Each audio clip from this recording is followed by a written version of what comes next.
আসসালামু আলাইকুম। মুচমুচে খাস্তা মুরালি গজা ছোটবেলায় তো অনেক খেয়েছি, কিন্তু রিসেন্টলি আমার বাসায় এটা ভালোই চলছে।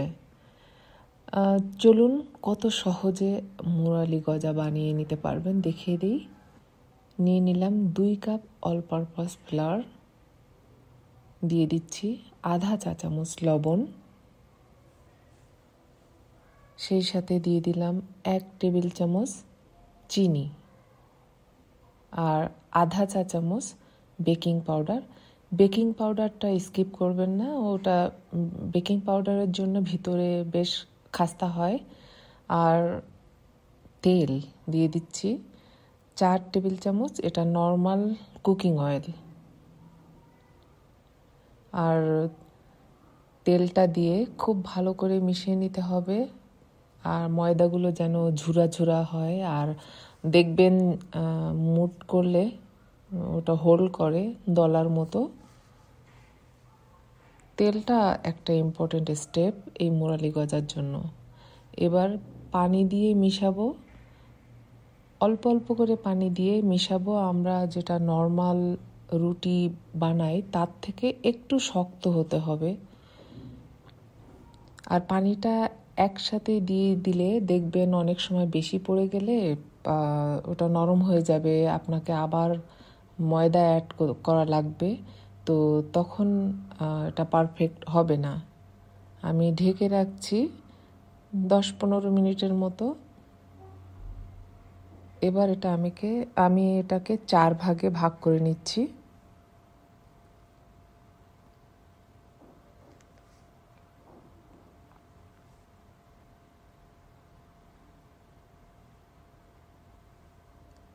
এগুলোকে আমি এবার রুটির মতো বেলে নিব, কিন্তু রুটির থেকে সামান্য একটু মোটা হতে হবে।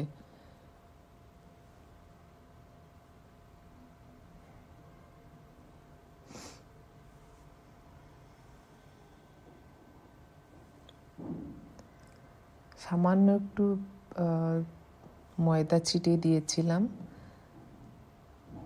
এবার আমি একটা পিৎজা কাটার দিয়ে কেটে নিচ্ছি লম্বা লম্বা করে। আপনি যদি ছোট চান তাহলে আরও ছোট করে কাটতে পারেন। তেলটা গরম হয়েছে কিনা আপনি বুঝবেন, একটা স্টিক ওর ভিতরে দিলে দেখবেন ওর গায়ে বুদবুদ হচ্ছে।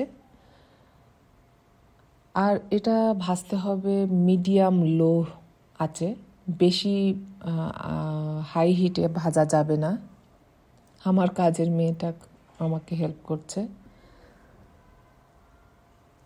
ভাজা হয়ে গিয়েছে, বেশ সময় নিয়ে ভাজতে হবে এগুলোকে। আমি এবার চিনির শিরা বানাবো, তার জন্য নিয়ে নিয়েছি 1 কাপ সাদা চিনি। সাদা চিনিই নেবেন যেন মুরালিটা লাল না হয়ে যায়। আর দিয়ে দিলাম 3/4 কাপ পানি। এগুলো আপনি দেখতে পাচ্ছেন যখন এরকম চিটচিটে হয়ে আসবে, 1 তার বা 2 তার, আমি অত বুঝি না, কিন্তু আমি এটা দেখি যে জাস্ট 3-4 মিনিট লাগতে পারে। তারপরে আপনি গজাগুলো সব ঢেলে দিবেন, বা আমি ঢেলে দিয়েছি। এবার ভালো করে মিশিয়ে নিচ্ছি। এবার আমি এই পর্যায়ে চুলাটা অফ করে দিব। খুব ভালো করে মিশাবেন যেন সবগুলো ভালোভাবে কোট হয়ে যায়। বাস, এই তো, বেশি সময় লাগে না, আমার গজা হয়ে গিয়েছে। আমি একটা ভেঙে দেখাচ্ছি। আওয়াজটা নিশ্চয়ই শুনতে পেরেছেন কতখানি মুচমুচে। আর এটা খেতে চায়ের সাথে অনেক মজা। তো সবাই খুবই ভালো থাকবেন। আল্লাহ হাফেজ।